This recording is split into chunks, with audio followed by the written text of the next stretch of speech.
Kenapa Ba'alawi berani bertindak menganggap dia paling mulia, sedangkan kita merasa paling hina di antara mereka? Maka nasab-nasab palsu hari ini rungkat, teman-teman yang dirahmati oleh Allah. Kenapa rungkat? Nabi bilang dari dulu, Nabi sudah wasiatkan akan datang zaman di mana zaman itu zaman fitnatus sarra. Tahu fitnah sarra? Fitnah orang ngagul-ngagul kemuliaan. Siapa mereka? Mereka orang yang mengaku-ngaku keturunanku, namun mereka bukan keturunanku. Kita pikir ini ada kiai masih bela-bela Ba'alawi palsu jahanam itu. Diajak diskusi pakai data, bawa-bawa ulama Nusantara. Aduh.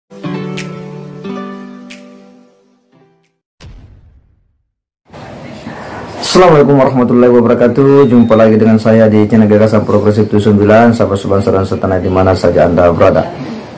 Kali ini ada video dari Sayyid Muda Qori Aceh yang bakal membuat para muhibbin dan bahkan para Ba'alawi ini akan kepanasan, bahkan mungkin sampai keteteran untuk kemudian menjawab ya ulasan dari Sayyid Muda Qori ini, bagaimana dia mengungkap peristiwa masa lalu, bagaimana para ulama Aceh itu punya kontribusi besar, termasuk mengungkap siapa sebenarnya Sunan Gorgonye, dan bagaimana kita dari Habib Usman bin Yahya, sehingga kemudian pada akhirnya dia diangkat sebagai mufti Batavia. Nah, saya tidak usah berlama-lama, kita simak sama-sama, kita sebarluaskan biar publik dan umat Islam, para muhibbin melihat ini, semoga dia bisa menyadari akan seperti apa sebenarnya peristiwa terkait dengan Ba'alawi ini. Mari kita simak sama-sama. Tapi intinya tuan-tuan yang dirahmati oleh Allah, bangsa Aceh adalah bangsa yang merasa dihianati oleh bangsa ini. Aceh ingin dilupakan dalam sejarah peradaban bangsa Indonesia sebenarnya. Dulunya. Ini ulas. Biar Ba'alawi itu, Ba'alawi jahanam tahu itu.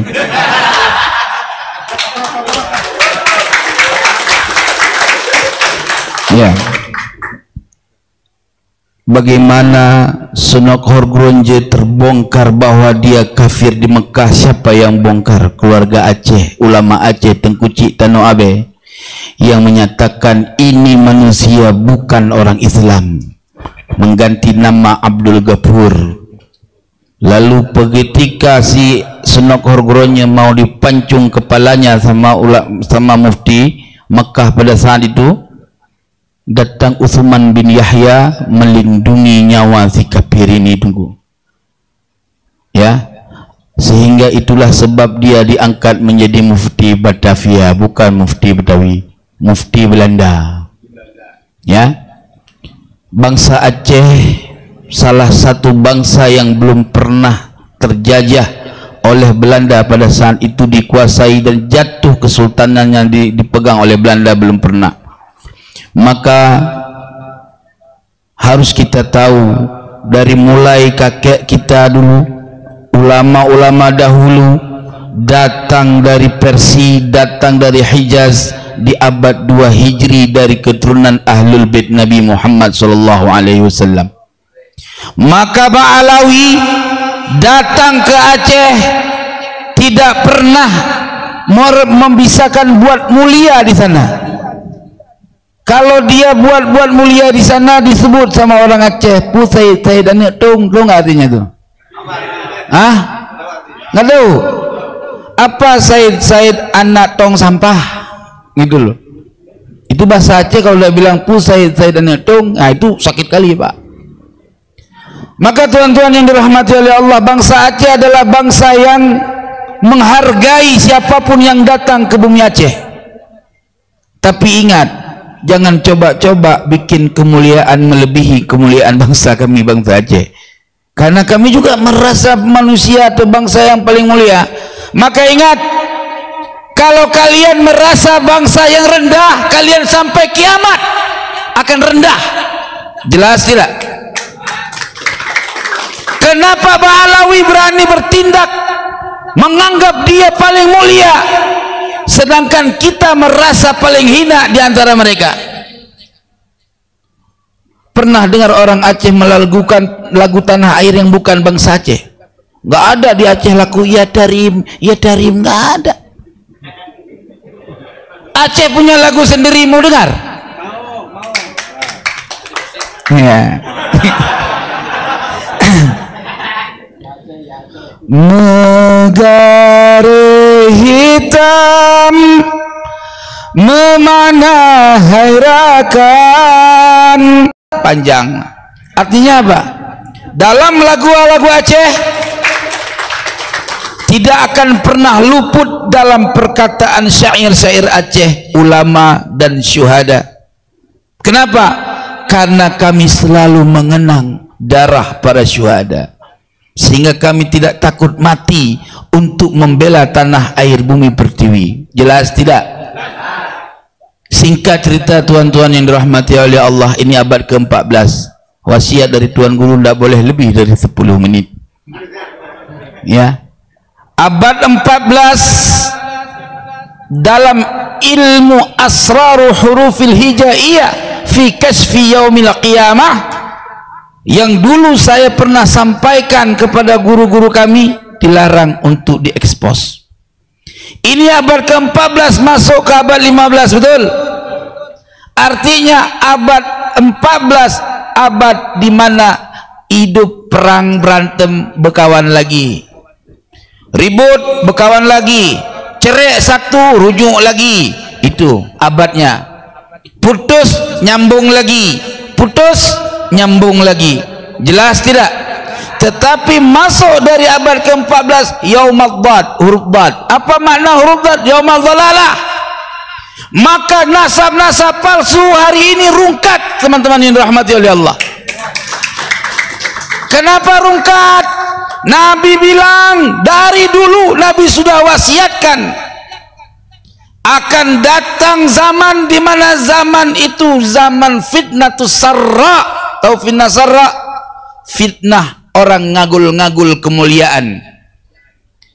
Siapa mereka? Mereka orang yang mengaku-ngaku keturunanku, namun mereka bukan keturunanku. Jelas tidak? Kumaha ieu teh? Tecepol sia, modar sia. Betul enggak? Lagi belajar bahasa Banten. Jadi tuan-tuan yang dirahmati oleh Allah, muncul ke zaman sesat apa? Buktikan sekarang viral yang kita nggak pernah tahu adanya Mi'raj selain Nabi. Pernah tahu? Pernah tahu nggak ada Mi'raj selain Nabi? Diajarin Mi'raj ada yang selain Nabi 70 kali dalam semalam.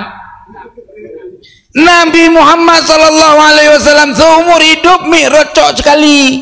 Betul tidak? Pulang dari Mi'raj ada hadiah dari Tuhan Rabbul Izzah. Apa? Salat.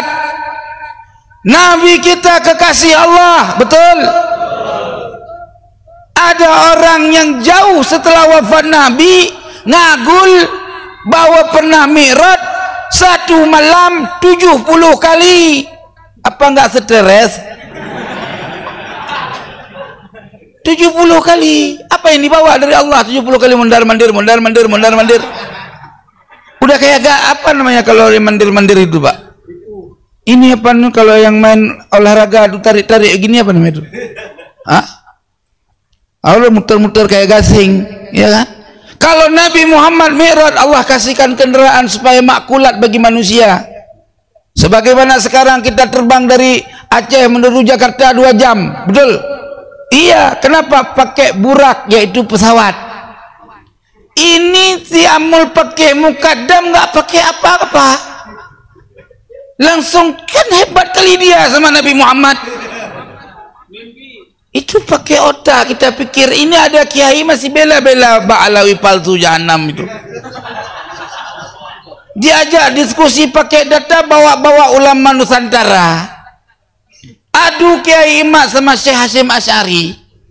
Mana lebih hebat Kiai Imad sama Syekh Hasyim Asy'ari? Ketika saya bilang hebat Kiai Imad, marah. Oi, penghinaan itu. Ya kan dia suruh milih, Pan. Iya kan bingung kita. Bukan berarti kita mengatakan hebat Kiai Imad merendahkan Abuya Syekh Hasyim Asy'ari, tuan. Karena setiap ulama yang paling utama adalah ulama yang masih hidup masanya. Karena hubungan kita hari ini bukan dengan orang yang sudah wafat, betul tidak? Orang tarekat sah mengirsyad kepada imam mursyid harus kepada imam mursyid yang masih hidup, betul? Kalau imam mursyid yang sudah wafat itu kita tutup, tidak bisa ngambil irsyad kecuali dia sudah memberikan wasiat irsyad. Jelas tidak? Itu tuan-tuan yang rahmati oleh Allah. Aduh, kalau udah ngomong sebetulnya kelima susah. Kalau ada Abuya ampun kita angkat tangan. Maka oleh sebab itu teman-teman semua saudaraku sekalian, jangan pernah kalian berikan kesempatan bagi orang yang baca kitab dari kiri ke kanan. Itu jahanam, Bang. Iya. Al-Quran itu dari kanan ke kiri, betul? Kapan bisa dari kiri ke kanan? Aduh. Wa qul ja'al haqqu wa zahaqal batil innal batila kana zahuqa. Ingat, kebenaran pasti menang, kebatilan pasti hancur. Belanda laknatullah hilang di permukaan bumi pertiwi. Jelas tidak? Kebenaran adalah kemerdekaan. Insyaallah kita pasti akan merdeka dari penjajahan Bani Ba'alwi. Jelas tidak? La takhaf wa la tahzan, innallaha ma'ana. Jangan takut, jangan pernah ragu. Kita lawan. Kalau kalian tidak lawan, ya setiap saat kalian akan dijazah. Jelas? Kayak kemarin di Bogor, pendukung Kiai Imad, tesis Kiai Imad didukung, dipersekusi. Ini tanda nasab palsu, jahanam. Paham? Kalau nasab asli, ayo panggil Robito, demo Robito. Hei Bapak Robito, hei ahli nasab Robito. Nih Habib ini harusnya demo Robito. Ente sudah, ente sudah tanda tangan ini, aneh udah ente akui nasab Nabi nih. Mana tanggung jawab ente pade? Ini sudah ini tanda tangan gua cucu Nabi. Ini udah dirungkan sama Kiai Imad, nih gimana tanggung jawabnya? Buset. Iya. Tes DNA Yahudi. Pusing kita. Nasab buatan abad 9 karya Ali As-Sakron. Tesis Kiai Imad dibilang kagak ilmiah. Giliran tesisnya Ali As-Sakron yang ngagul keturunan Nabi tanpa ada referensi dianggap ilmiah. Itu namanya lempar batu sembunyi tangan. Plus Allah. Aduh, sudah cukuplah ya. Kalau nanti kepanjangan saya berbicara klimak, lupa waktu maghrib ya. Insya Allah nanti bisa jumpa lagi kita. Mohon maaf lahir dan batin, wahai Tuan Guru, mohon ridhonya kalau terlalu offset saya tidak bercakap. Wallahul muwaffiq ila aqwamit thariq. Wassalamualaikum warahmatullahi wabarakatuh.